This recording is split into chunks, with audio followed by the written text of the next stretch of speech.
Charge forward to victory!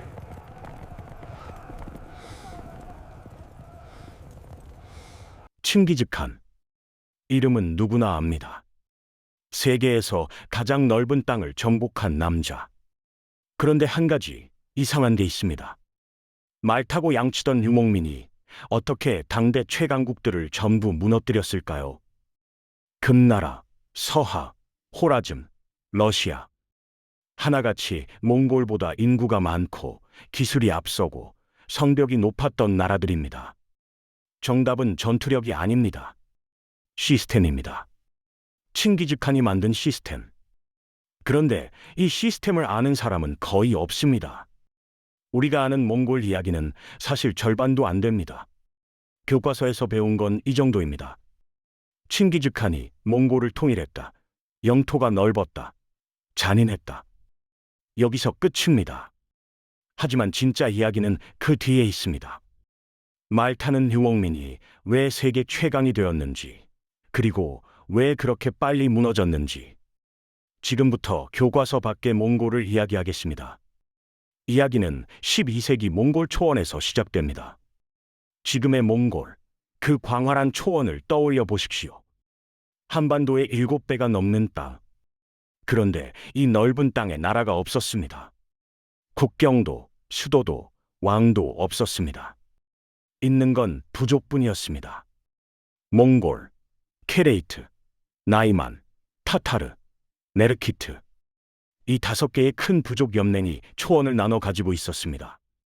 그 아래로 수십 개의 작은 부족들이 흩어져 살았습니다. 이들의 삶은 단순했습니다. 봄이 오면 가축을 몰고 풀을 따라 이동합니다. 여름이면 초원에서 말을 살찌우고 겨울이 오면 남쪽으로 내려갑니다.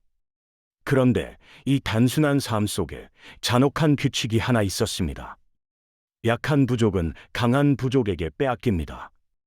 가축을, 여자를, 그리고 목숨을. 약탈은 범죄가 아니었습니다. 초원에서는 그것이 생존이었습니다. 오늘의 동맹이 내일의 적이 되고 어제의 주군이 오늘 노예가 되는 세계. 배신은 일상이었고 충성은 이해관계가 바뀌면 언제든 뒤집혔습니다. 그래서 유럽 사람들은 이 초원의 사람들을 야만인이라 불렀습니다. 문명이 없는 자들, 법도 없고 글자도 없는 미개한 민족이라고요. 그런데 정말 그랬을까요? 사실은 정반대였습니다. 12세기 몽골 초원에는 이미 정교한 무역 네트워크가 존재했습니다. 실크로드. 우리가 아는 비단길은 사막을 가로지르는 오아시스 길입니다. 하지만 그보다 먼저 더 오래된 길이 있었습니다. 초원길입니다. 유라시아 대륙 북쪽 끝없는 초원을 따라 동서로 뻗은 이 길을 통해 중국의 비단이 서쪽으로 갔고 초원의 말과 모피가 그 대가로 오갔습니다. 몽골 부족들은 이 교역로 위에 살고 있었습니다. 그리고 남쪽에는 2개의 거대한 나라가 있었습니다. 서하와 금나라입니다. 서하는 지금의 중국 서북부, 금나라는 중국 북부를 지배하고 있었습니다. 몽골 부족들과 이 나라들의 관계는 복잡했습니다. 단순히 야만인과 문명국의 관계가 아니었습니다. 금나라는 초원의 부족들을 서로 싸우게 만들어 세력을 견제했습니다. 하나가 너무 강해지면 다른 부족을 지원해서 힘의 균형을 맞추는 겁니다. 쉽게 말하면 EEJ입니다. 오랑캐로 오랑캐를 다스린다는 전략이죠.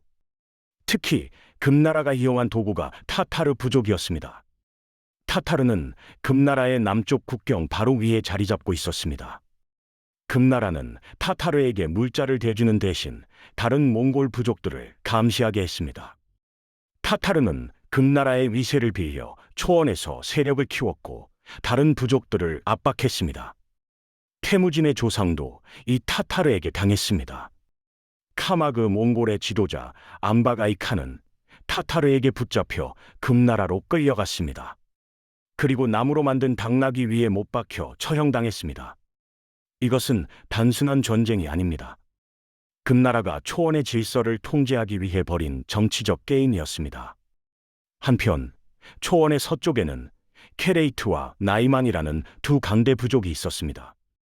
이 부족들은 야만인과는 거리가 멀었습니다. 케레이트는 네스토리우스파 기독교를 믿었습니다. 유럽에서 이단으로 밀려난 기독교의 한 분파가 실크로드를 따라 초원까지 전해진 겁니다. 나이만은 위구르 문자를 사용하고 있었습니다. 초원의 유목민 중에 이미 문자를 쓰는 부족이 있었던 겁니다. 이 초원은 유럽인들이 생각한 것처럼 야만의 땅이 아니었습니다. 무역이 흐르고 종교가 교차하고 외교가 오가는 세계였습니다. 다만 하나 빠져 있었습니다. 이 모든 것을 하나로 묶는 힘이 없었습니다. 수십 개 부족이 제각각 싸우고 제각각 동맹을 맺고 제각각 배신하는 세계. 1000년 넘게 그렇게 흘러왔습니다. 그런데 이 혼란의 초원에서 한 소년이 태어납니다. 1162년 오논강 근처 키아트 시족의 지도자 예수게이에게 아들이 태어납니다. 그런데 이 아이의 이름이 특이합니다. 페무진. 아버지 예수게이가 전투에서 죽인 타타르족 적장의 이름이었습니다. 죽인 적의 이름을 아들에게 붙이는 것. 초원의 관습이었습니다. 적의 용맹함을 빼앗는다는 의미였죠. 하지만 이 이름은 훗날 아이러니한 운명의 시작이 됩니다. 태무진이 9살 되던 해, 아버지 예수게이가 아들의 약혼자를 정하고 돌아오는 길이었습니다. 옹기라트 부족의 보르테라는 소녀와 혼인을 약속한 뒤 혼자 초원을 가로지르고 있었죠. 그런데 돌아오는 길에 타타르족 영역을 지나게 됩니다. 초원에는 오래된 관습이 하나 있었습니다. 누구든 손님으로 찾아오면 설령 적이라 해도 해치지 않는다. 음식을 나누고 잠자리를 내주는 것이 초원의 법이었습니다. 예수게이는 그 관습을 믿었습니다. 타타르족은 그 관습을 이용했습니다. 술에 독을 탔습니다. 3일 뒤 예수게이는 집에 도착하자마자 쓰러졌습니다. 유언은 단 한마디였습니다. 내 아들 태무진을 데려와라. 아버지가 죽자 놀라운 일이 벌어집니다. 시족 사람들이 전부 떠난 겁니다. 타이치우드 가문의 선동이었습니다. 어린 과부와 아이들을 따를 이유가 없다. 떠나지 말라고 막아선 노인 차라카는 그 자리에서 살해당했습니다. 하룻밤 사이에 수백 명의 부족민이 사라졌고 남은 건 어머니 호엘룬과 아이들 9명뿐이었습니다. 초원이 아닌 숲으로 쫓겨났습니다. 물고기를 잡고 들쥐를 잡아먹으며 살았습니다.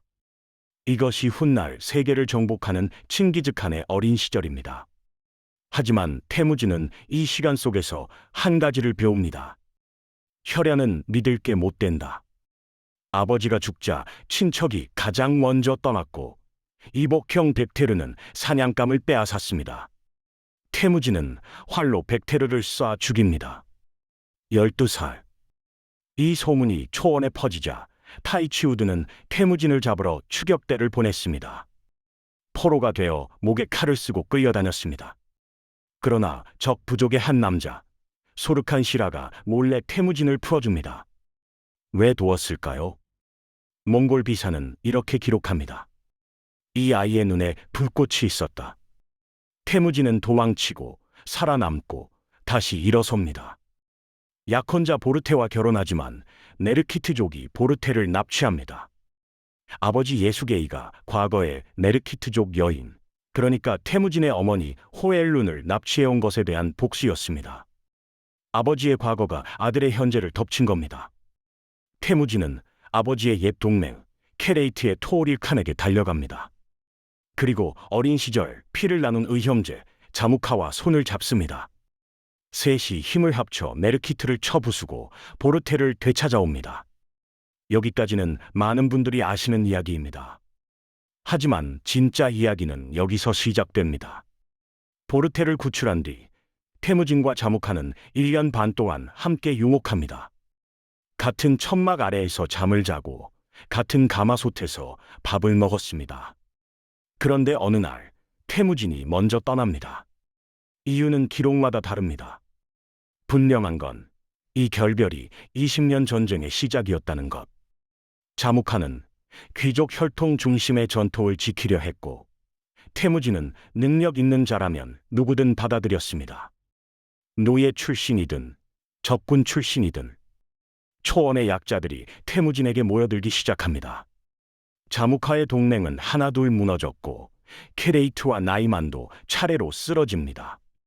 1206년 오논강 상류, 살아남은 모든 부족의 지도자들이 한자리에 모입니다. 쿠릴타이, 초원의 대회에. 이 자리에서 태무진은 새로운 이름을 받습니다. 칭기즈칸, 바다처럼 넓은 지도자라는 뜻이었습니다. 9살에 모든 것을 잃은 소년이 44살에 초원 전체를 얻었습니다. 하지만 진짜 질문은 여기서 시작됩니다. 초원에서 부족을 통일한 지도자는 태무진이 처음이 아닙니다. 흉노의 묵특, 돌벌의 부민, 위구르의 골리페이루, 그들은 모두 초원을 통일했고 모두 무너졌습니다. 왜 태무진만 성공했을까요? 말을 더 잘 탔을까요? 활을 더 잘 쐈을까요? 아닙니다. 흉노도 잘 탔고 돌궐도 잘 쐈습니다. 칭기즈칸이 한 일은 전혀 다른 차원의 것이었습니다. 그는 초원의 룰 자체를 바꿔버렸습니다. 첫 번째, 부족을 없앴습니다. 이게 무슨 뜻인지 설명드리겠습니다. 초원에서 부족은 곧 정체성이었습니다. 케레이트, 나이만, 타타르, 메르키트. 자기 부족이 곧 나라였고 부족장이 곧 왕이었습니다. 칭기즈칸은 이걸 전부 해체합니다. 케레이트 사람, 나이만 사람, 타타르 사람을 섞어버린 겁니다. 10명을 한 조로 묶었습니다. 10호, 10개의 10호를 묶어 100호, 10개의 100호를 묶어 1000호, 10개의 1000호를 묶어 10,000호. 이것이 유명한 천호제입니다.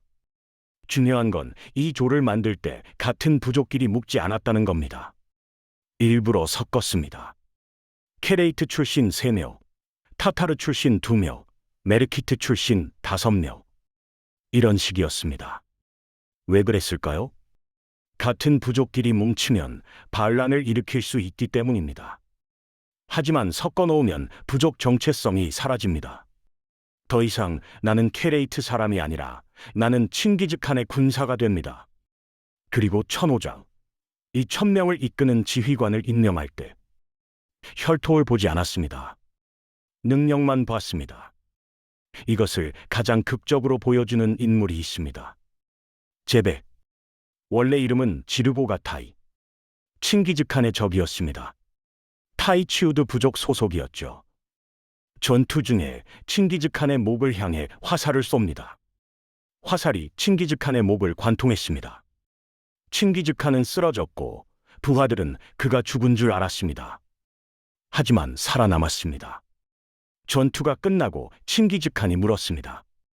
내 목을 쏜 자가 누구냐? 보통이라면 그 자리에서 죽였을 겁니다. 그런데 지르보가타이가 앞으로 나와 당당하게 말합니다. 제가 쐈습니다. 칭기즈칸이 어떻게 했을까요? 죽이지 않았습니다. 오히려 이름을 새로 지어줍니다. 제베, 몽골어로 화살촉이라는 뜻입니다. 내가 내 목을 뚫은 그 화살촉이 되어 이번에는 내 적의 목을 뚫어라. 제베는 이후 몽골 제국 최고의 명장이 됩니다. 서요를 멸망시키고 호라즘 원정의 선봉에 서고 카프카스 산맥을 넘어 러시아까지 진격합니다. 적군이었던 사람이 제국 최고의 장군이 된 겁니다. 이런 일은 당시 세계 어디에서도 일어나지 않았습니다. 유럽의 기사는 가문이 없으면 기사가 될 수 없었습니다. 중국의 관리는 과거에 합격해야 했고 그 과거마저 귀족에게 유리했습니다. 이슬람 세계도 혈통과 종교가 출세의 조건이었습니다. 하지만 칭기즈칸 아래에서는 노예 출신도, 적군 출신도, 숲속 부족 출신도 장군이 될 수 있었습니다. 수부타이가 그랬습니다. 우랑카이라는 숲속 부족 출신이었습니다. 초원의 유목민도 아닌 숲에서 사냥하며 살던 사람이었죠. 14살에 칭기즈칸의 진영에 합류합니다. 이 소년은 훗날 32개 나라를 정복하고 65번의 대규모 회전에서 전부 승리합니다. 알렉산더 대왕, 한니발, 나폴레옹. 이 중 누구도 이런 전적을 가진 적이 없습니다. 숲속 부족 소년이 인류 역사상 최고의 명장이 됩니다. 이것이 능력주의의 힘이었습니다. 두 번째, 법을 만들었습니다. 야사. 유목민이 법전을 만들었다고 하면 의아하실 수 있습니다. 말 타고 초원을 떠도는 사람들이 무슨 법이 필요하냐고. 하지만 칭기즈칸은 정확히 알고 있었습니다. 자기 아버지가 왜 죽었는지, 타타르족이 초원의 접대 관습을 어기고 독을 탔기 때문입니다. 자기 부족이 왜 뿔뿔이 흩어졌는지, 지도자가 죽으면 따를 이유가 없었기 때문입니다. 규칙이 없으면 배신이 룰이 됩니다. 야사는 이걸 바꾸기 위한 법이었습니다. 몇 가지만 말씀드리겠습니다. 사신은 어떤 경우에도 해치지 않는다. 종교는 자유다. 어떤 신을 믿든 처벌하지 않는다. 전리품은 지위와 관계없이 균등하게 나눈다. 사냥 시즌이 아닐 때 사냥하면 처벌한다. 물을 오염시키면 사형이다. 이 마지막 조항을 보면 놀랍습니다. 13세기에 환경보호법을 만든 셈입니다. 유목민에게 물은 곧 생명이었으니까요. 종교의 자유도 마찬가지입니다. 같은 시기 유럽에서는 십자군 전쟁이 한창이었습니다. 다른 종교를 믿는다는 이유로 수십만 명이 죽어가고 있었습니다. 그런데 초원의 유목민은 종교의 자유를 법으로 보장했습니다. 세 번째, 정보전의 천재였습니다. 칭기즈칸은 전쟁을 시작하기 전에 반드시 한 가지를 먼저 했습니다. 상인을 보냈습니다. 초원길, 즉 실크로드를 통해 교역하는 상인들. 칭기즈칸은 이 상인 네트워크를 첩보망으로 바꿔버립니다. 상인은 어디든 갈 수 있었습니다. 적국의 시장에서 물건을 팔면서 도시의 성벽 높이를 눈으로 쟀습니다. 군대의 규모를 귀로 들었습니다. 왕과 장군 사이의 갈등을 입으로 전했습니다. 칭기즈칸은 전쟁 전에 이미 적의 약점을 모두 알고 있었습니다. 그리고 여기에 심리전을 더합니다. 항복하면 살려줬습니다. 저항하면 도시 전체를 학살했습니다. 잔인했습니다. 하지만 이것은 계산된 잔인함이었습니다. 한 도시를 철저히 파괴하면 다음 도시는 싸우지 않고 항복합니다. 공포가 몽골군보다 먼저 도착하는 겁니다. 1만 명의 군대로 10만 명의 도시를 함락시킬 수 있었던 이유가 여기에 있습니다. 능력주의, 법치, 정보전. 이 세 가지가 칭기즈칸을 역대 모든 유목군주와 구분짓는 것입니다. 흉노의 묵툭은 강했지만 제도가 없었습니다. 돌궐의 부민은 영토를 넓혔지만 부족 구조를 바꾸지 못했습니다. 니구르는 문자를 가졌지만 능력주의를 실현하지 못했습니다. 칭기즈칸만이 이 세 가지를 동시에 해냈습니다. 그리고 이 시스템을 갖춘 칭기즈칸이 눈을 돌린 곳은 서하와 금나라였습니다. 칭기즈칸이 가장 먼저 눈을 돌린 곳은 남쪽이었습니다. 서하, 실크로드의 관문을 쥐고 있는 나라였습니다. 탕구트족이 세운 이 나라는 200년 동안 송나라, 요나라, 금나라 사이에서 살아남은 생존의 달인이었습니다. 1207년, 칭기즈칸은 본격적인 원정을 시작합니다. 서하는 만만한 상대가 아니었습니다. 몽골군은 수도 훈경을 포위했지만 공성전 경험이 없었습니다. 성벽 앞에서 발이 묶였습니다. 칭기즈칸은 황하의 물줄기를 돌려 성을 물에 잠기게 하려 했습니다. 그런데 물줄기를 다루는 법을 몰랐던 몽골군이 오히려 물에 잠겼습니다. 그럼에도 서하는 버틸 수 없었습니다. 수도가 포위된 상태에서 금나라의 원군을 요청했지만 금나라는 거절했습니다. 결국 1209년 서하는 항복합니다. 황녀를 바치고 막대한 공물을 약속했습니다. 칭기즈칸에게 서하는 예행 연습이었습니다. 진짜 목표는 따로 있었습니다. 금나라. 몽골인에게 금나라는 단순한 적이 아니었습니다. 원수였습니다. 칭기즈칸의 선조, 안바가이 칸은 금나라에 잡혀 나무 당나귀 위에 못 박혀 처형당했습니다. 금나라는 수십 년마다 초원으로 군대를 보내 몽골 남자들을 학살했습니다. 감축이라고 불렀습니다. 목축 농가의 가축수를 줄이듯 몽골인의 수를 줄인다는 뜻이었습니다.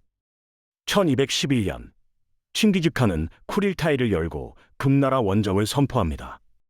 금나라는 당시 동아시아 최강국이었습니다. 인구 5천만, 군사 60만, 만리장성이라는 천혜의 방어선, 몽골군은 10만이 채 되지 않았습니다. 상식적으로 이길 수 없는 전쟁이었습니다. 그런데 금나라는 안에서부터 무너졌습니다. 금나라는 여진족이 세운 나라였습니다. 하지만 지배하는 땅에는 거란족, 한족, 바레인까지 수십 개 민족이 살고 있었습니다. 금나라는 이 민족들을 철저히 차별했습니다.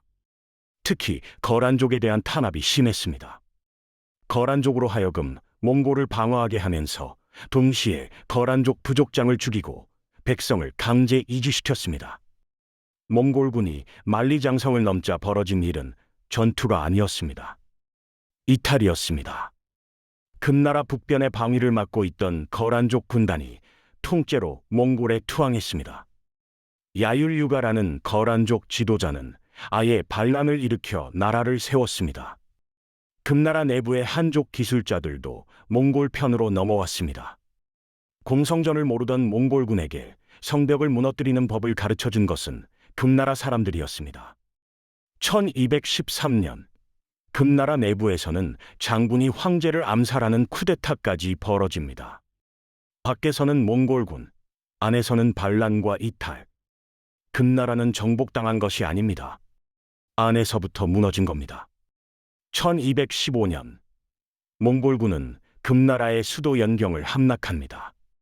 지금의 베이징입니다. 금나라 황제는 남쪽 개봉으로 도망쳤습니다. 하지만 칭기즈칸은 금나라를 완전히 멸망시키지 않았습니다. 장수 무칼리에게 중국 방면의 지휘를 맡기고 자신은 몽골로 돌아갑니다. 왜였을까요? 서쪽에서 소식이 왔기 때문입니다. 호라즘이라는 나라가 칭기즈칸의 상인 450명을 몰살했다는 소식이었습니다. 칭기즈칸은 전쟁을 원하지 않았습니다. 적어도 호라즘과는요. 호라즘은 당시 이슬람 세계의 최강국이었습니다. 오늘날 이란, 우즈베키스탄, 투르크메니스탄, 아프가니스탄에 걸친 거대한 제국. 술탄 무함마드 2세는 스스로를 동방의 알렉산더라고 불렀습니다. 칭기즈칸은 이 나라에 메시지를 보냅니다. 나는 해 뜨는 땅의 지배자이고 당신은 해 지는 땅의 통치자입니다. 우리 평화롭게 교역합시다. 그리고 무슬림 상인 450명으로 구성된 교역 사절단을 파견합니다. 사절단은 호라즘 국경 도시 오트라르에 도착했습니다. 이 도시의 총독 이날추크가 그들을 기다리고 있었습니다. 이날추크는 사절단 전원을 간첩으로 몰아 체포했습니다. 그리고 술탄 무함마드의 허락을 받아 450명 전원을 처형합니다.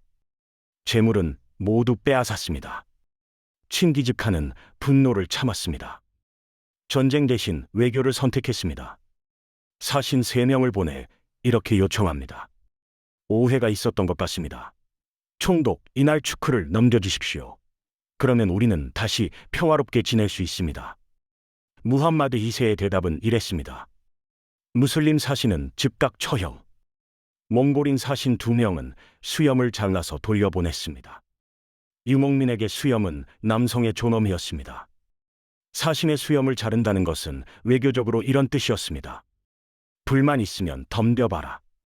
칭기즈칸은 산에 올라 사흘 동안 기도했다고 합니다. 그리고 내려와서 말합니다. 이 전쟁을 시작한 것은 내가 아니다. 1219년 칭기즈칸은 15만 대군을 이끌고 서쪽으로 향합니다. 호라즘의 군대는 20만이었습니다. 숫자로는 호라즘이 우세했습니다.